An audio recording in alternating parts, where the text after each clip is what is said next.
রাজপথ কাঁপানো নেতা এবং গণতান্ত্রিক আন্দোলনে নেতৃত্ব দানকারী আজকে এই মঞ্চে যারা বসে আছেন, বীর সেনানীগণ, আমাদের সামনে উপস্থিত প্রিয় ভাই ও বোনেরা, আসসালামু আলাইকুম। আমার শরীর খুব ভালো না, একটু অসুস্থ, খুব স্বাভাবিক, বয়স হচ্ছে, বয়সের তো একটা ব্যাপার আছে। তো তারপরে যখন আমি তরুণদের কাছ থেকে, কম্পারেটিভলি তরুণ আর কি, তাদের কাছ থেকে যখন আমন্ত্রণ পাই আমি সেটাতে সাড়া দেই। আজকে আমার বক্তব্যের শুরুতে আমি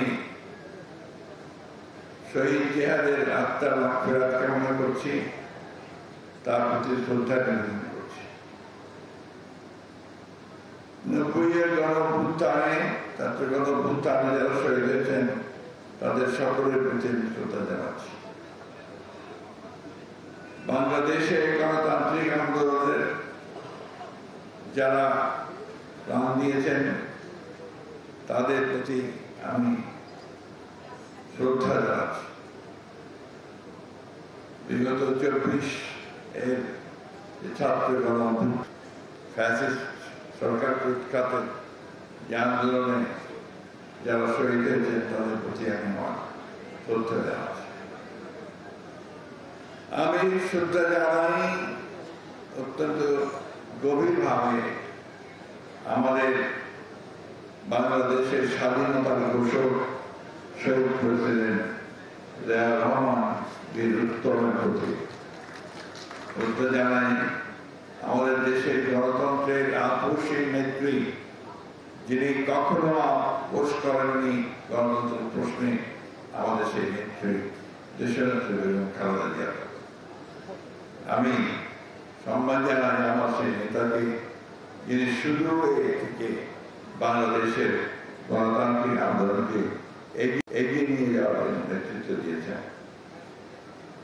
প্রিয় বন্ধুগণ, আমি দীর্ঘ আলোচনা করব না, আমি শুধু একটি কথা বলতে চাই যে বাংলাদেশের মানুষ গণতন্ত্রকামী, স্বাধীনতাকামী মানুষ। বারবার তারা সংগ্রাম করেছে, লড়াই করেছে তার স্বাধীনতার জন্য, তার ব্যক্তি স্বাধীনতার জন্য, গণতান্ত্রিক লড়াই করেছে তার গণতন্ত্রের অধিকারগুলোকে সুরক্ষিত করার। কিন্তু দুর্ভাগ্যের বিষয় হলো সেখানে সে বারবার হোঁচট খেয়েছে। যতবারই হোঁচট খেয়েছে এই দেশের মানুষ কিন্তু রুখে দাঁড়িয়েছে এবং আন্দোলনের মধ্য দিয়ে, সংগ্রামের মধ্য দিয়ে সে বিজয় অর্জন করেছে। আজকে দীর্ঘ 15 বছর একটি ফ্যাসিস্ট সরকার হাসিনার নেতৃত্বে, হাসিনাকে শুধু হাসিনা বললে বোধহয় একটি সম্মান দেওয়া হবে, মনস্টার হাসিনা, দানব হাসিনা আমাদের সমস্ত কিছুকে তছনছ করে দিয়ে গেছে। আমাদের বিচার ব্যবস্থা, আমাদের প্রশাসন, আমাদের নির্বাচনের প্রক্রিয়া, আমাদের অর্থনীতি, স্বাস্থ্যনীতি, শিক্ষা ব্যবস্থা, সমস্ত জায়গাকে সে তছনছ করে দিয়েছে। এই যে মনস্টার, এই যে দানব, তার হাত থেকে আমরা বেরিয়ে আসতে পেরেছি। বিএনপির অবদান নিয়ে অনেকে অনেক কথা বিভিন্নভাবে বলার চেষ্টা করেছে, অথবা কিছু কিছু সংগঠন, কিছু কিছু মানুষ তারা এই আন্দোলনকে শুধু নিজেদের আন্দোলন করে দাবি করেছে। আমি তাদের অবগতির জন্য একটা কথা বলতে চাই যে আমরা গণতন্ত্রের জন্য সমগ্র সময়টাই লড়াই করেছি।